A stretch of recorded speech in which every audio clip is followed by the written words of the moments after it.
وإذا تتلى عليهم آياتنا قالوا قد سمعنا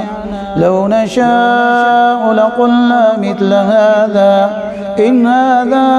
إلا أساطير الأولين وإذ قالوا اللهم إن كان هذا هو الحق من عندك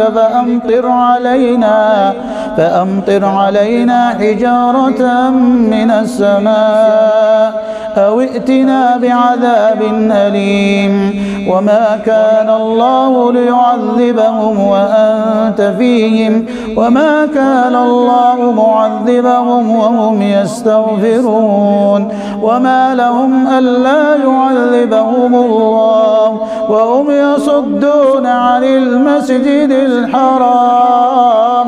وما كانوا أولياءه إن أولياؤه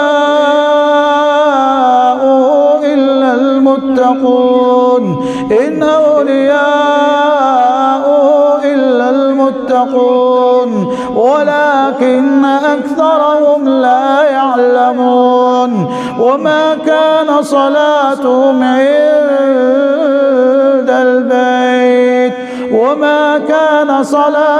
عند البيت إلا مكاء وتصدية فذوقوا العذاب بما كنتم تكفرون إن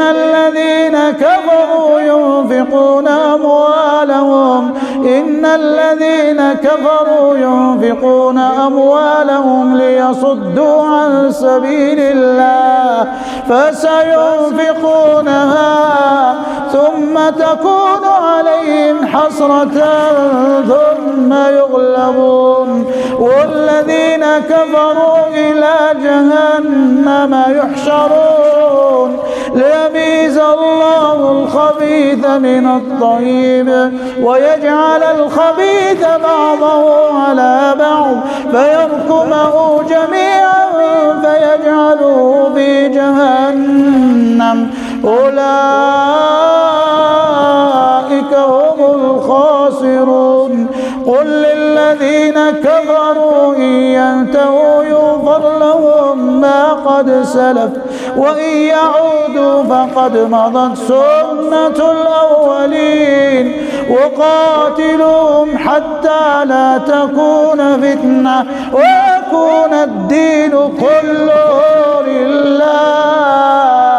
فإن انتهوا فإن الله بما يعملون بصير وإن تولوا فاعلموا أن الله مولاكم نعم المولى ونعم النصير واعلموا أنما غنمتم من شيء فأن لله خمسه وللرسول ولذي القربى واليتامى والمساكين وابن السبيل إن كنتم آمنتم بالله وما أنزلنا على عبدنا يوم الفرقان يوم التقى الجمعان والله على كل شيء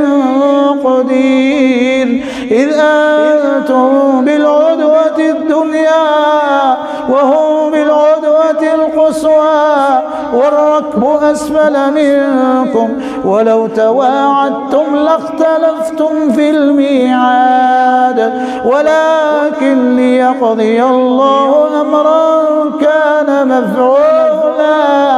ليهلك من هلك عن بينة ويحيى من حي عن بينة وإن الله لسميع عليم إذ يريكهم الله في منامك قليلا ولو أراكهم كثيرا لفشلتم ولتنازعتم في الأمر ولكن الله سلم إنه عليم بذات الصدور وإذ يريكمهم إذ التقيتم في أعينكم قليلا ويقللكم في أعينهم ليقضي الله أمرا كان مفعولا